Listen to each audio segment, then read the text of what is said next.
Tak patut menteri kata tengah jalan pun mati. Kenyataan Menteri Dalam Negeri Datuk Seri Hamzah Zainuddin bahawa beliau akan menjadi hebat jika dalam meramalkan kematian dalam tahanan adalah mengejutkan dan sama sekali tidak layak untuk seorang Menteri Kanan, kata Pengerusi Biro Undang-Undang DAP, Ramkarpal Singh. Kata Ramkarpal, komen Hamzah adalah tidak perlu dan mengabaikan tajuk laporan yang diulasnya, iaitu A Report from Hell, Conditions of the Immigration Detention Centres in Sabah atau laporan dari neraka keadaan pusat tahanan imigresen di Sabah, di mana Kedutaan Besar Malaysia di Jakarta merekodkan kematian 149 warga Indonesia dalam 5 pusat tahanan di Sabah selama 18 bulan antara 2021 dan 2022. Adakah Hamzah tidak menyedari bahawa intipati kebimbangan dalam laporan tersebut bukanlah mengenai meramalkan kematian di pusat tahanan, tetapi mengenai keadaan yang mengerikan di pusat tersebut yang mendorong laporan itu untuk melihat antara lain bahawa disebabkan keadaan yang teruk di pusat tahanan imigresen, tahanan dengan cepat bertukar menjadi pesakit, kata Ahli Parlimen Pakatan Harapan Bukit Geluguru itu dalam satu kenyataan. Menurut beliau, ini bukan kali pertama aduan dan seruan untuk pembaharuan dibuat mengenai keadaan pusat tahanan di negara ini. Dalam laporan tahunan 2016, Sohakan berkata, terdapat lebih 100 kematian di pusat tahanan imigresen dan 521 kematian di penjara pada 2015 dan 2016. 12 orang mati dalam lokap polis pada 2015. Beliau membangkitkan bahawa pada 2017, Reuters melaporkan terdapat 118 warga asing termasuk pekerja tanpa izin, pelarian dan pencari suaka telah meninggal dunia di pusat tahanan dalam tempoh 2 tahun lepas. Lebih separuh daripadanya berasal dari Myanmar.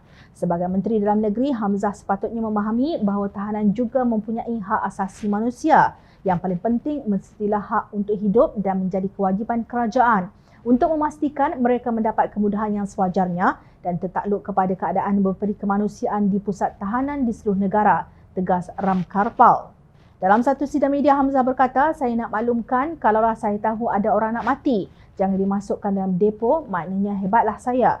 Beliau berkata mereka yang ditahan itu telah melakukan jenayah. Orang mati sekarang ni kadang-kadang tengah jalan pun mati, ujar beliau.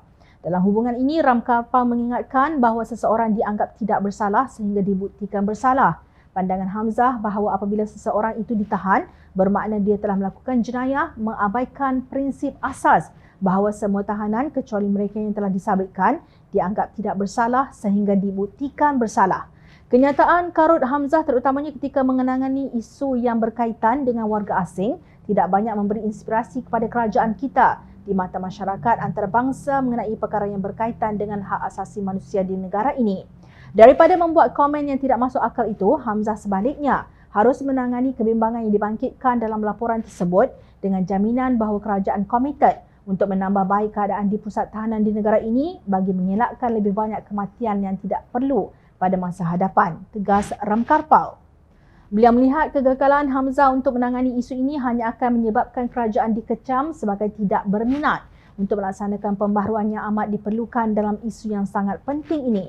Sementara itu, Ketua Biro Undang-Undang AMK Johor Lau Yiliang menggesa agar Menteri Dalam Negeri itu dipecat berhubung kenyataannya mengenai kematian pendatang asing di pusat tahanan imigresen Sabah. Yiliang berkata kerajaan tidak menunjukkan hasrat untuk menyiasat peningkatan kes kematian dalam tahanan imigresen. Jika kerajaan masih ada kepercayaan terhadap hak asasi manusia, saya menyeru Perdana Menteri Datuk Seri Ismail Sabri Yaakob supaya segera memecat Hamzah sebagai Menteri Dalam Negeri. Tubuh Suruhanjaya Siasatan Diraja dan Siasat Keadaan Pusat Tahanan Imigresen aman rasuah yang meluas dalam Jabatan Imigresen dan peningkatan jumlah kematian di pusat tahanan imigresen, kata Yiliang seperti dipetik Malaysia Kini.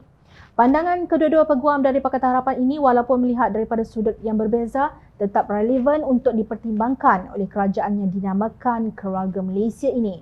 Bukan apa, walaupun rakyat Marhain hanyalah pemerhati kepada tindak tanduk kerajaan, mereka tetap terkesan apabila laporan buruk dari luar negara berhubung hak asasi manusia di Malaysia menyebabkan negara ini dikenakan tindakan oleh masyarakat antarabangsa.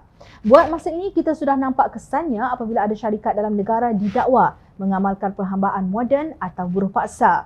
Janganlah isu kematian di pusat tahanan ini menambah lagi beban yang ditanggung oleh negara dan rakyat Malaysia. Bagaimanapun, Jom Channel tidak nampak Ismail Sabri akan mengambil tindakan terhadap Hamzah. Ini kerana UMNO Barisan Nasional memerlukan bersatu untuk terus kekal di Putrajaya.